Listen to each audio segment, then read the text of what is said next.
Meerpet బడంగపేటలో BJP నేతలు తిరంగా rally నిర్వహించారు. ఈ ర్యాలీలో చేవెళ్ల ఎంపీ కొండా విశ్వేశ్వరరెడ్డి, రాజ్యసభ సభ్యులు లక్ష్మణ్ పాల్గొన్నారు. ఉగ్రవాదులపై భారత ప్రభుత్వం నిర్వహించిన ఆపరేషన్ సింధూర్ విజయవంతం సంకేతంగా తిరంగా ర్యాలీ నిర్వహిస్తున్నట్లు బీజేపీ నేతలు తెలిపారు.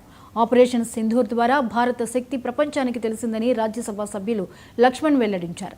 త్రివిధ దళాలకు మద్దతుగా విజయ తిరంగా యాత్రలో ప్రజలు స్వచ్ఛందంగా పాల్గొంటున్నారని వెల్లడించారు.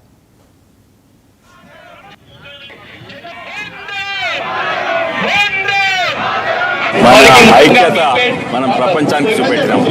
ఎన్నో భాషలు, ఎన్నో మతాలు, కులాలు ఉన్నాం కదా.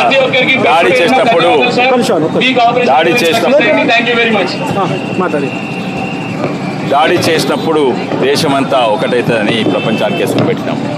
మన విజయము మనకు సంబురాలు. కానీ కొంతమంది పుట్టినరిక్కనే గుండెల విదేశాలు ఉన్నాయి. అటువంటి వాళ్ళు ఇట్లా మాట్లాడుతుంటే కొంతమందే ఉన్నారు. మనం తల ఉంచుకునే పరిస్థితి ఉండాలి. ఒక విషయం చెప్పదలుచుకున్నా, ఇక్కడ అందరు గౌరవం ఉన్నది మన సైనికుల మీద, మన టెక్నాలజీ మీద. కానీ ఈ ప్రాంతం ఉన్న వాళ్ళు ఇంకో కారణం ఉంది. ఎందుకంటే ఆ అక్షు మిసైల్స్, మన వజ్రా షాట్లు, మన బ్రహ్మోస్ మిసైల్స్ ఇవన్నీ కూడా ఇక్కడ తయారవుతున్నాయి. అదే కాక మన వికారాబాద్లో నేవల్ రెడార్ స్టేషన్ ఉంది. ఆ నేవల్ రెడార్ స్టేషన్ చాలా ముఖ్యం.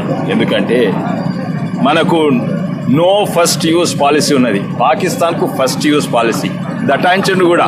ఏంటంటే మేము న్యూక్లియర్ బాంబులు మీ మీద వేస్తాం అయినా కూడా భయపడకుండా మోడీ గారు బ్రహ్మోస్ మిసైల్స్ వాడినరు, అవన్నీ ధ్వంసం చేసిండ్రు. ఆపరేషన్ సింధూర్ మీద దేశవ్యాప్తంగా మన త్రివిధ దళాలు చాలా యుద్ధ నీతితో పాకిస్తాన్ ప్రేరేపిత ఉగ్రవాదులను హతం చేయడము, ఉగ్రవాద శిబిరాలను ధ్వంసం చేసి ప్రపంచానికే ఒక సంకేతం. భారతదేశం ఒక శక్తివంతమైన దేశంగా నరేంద్ర మోడీ గారు ఆత్మ నిర్భర్ భారత్ అని చెబుతూ ఉంటే, స్వతహాగా స్వదేశంలో తయారు చేసినటువంటి క్షిపణులు, ఆయుధాల ద్వారా ఏ రకంగా తిప్పికొట్టామో ప్రపంచం అబ్బురపోయింది, ఆశ్చర్యం వ్యక్తం చేస్తుంది. దురదృష్టం ఏంటంటే ఈ కాంగ్రెస్ పార్టీ, కొన్ని విపక్షాలు ఆనాడు మరి పహల్గామ్లో జరిగిన సంఘటన అనంతరం మోదీ ప్రభుత్వం తీసుకునే ప్రతి నిర్ణయానికి అండగా ఉంటామని చెబుతూనే ఇవాళ ద్వంద్వ నీతి వ్యవహరిస్తున్నారు. నిన్న హైదరాబాద్లో జై హింద్ యాత్ర పేరు మీద ముఖ్యమంత్రి రేవంత్ రెడ్డి గారు వారు జై హింద్ యాత్ర చేశారా లేదా పాకిస్తాన్కు వత్తాసు పలికే యాత్ర చేశారా వాళ్ళ ప్రజలు ప్రశ్నిస్తూ ఉన్నారు. మీరు నిన్న మాట్లాడిన భాష చూస్తూ ఉంటే పాకిస్తాన్కు ఊతం ఇచ్చే విధంగా, పాకిస్తాన్కు వంత పాడే విధంగా ఇవాళ మన యొక్క రాఫేల్స్, ఆ విమానాలు, ఆ పరికరాలు ఎన్ని ధ్వంసమైనాయి, ఎన్ని మనము మరి సాధించ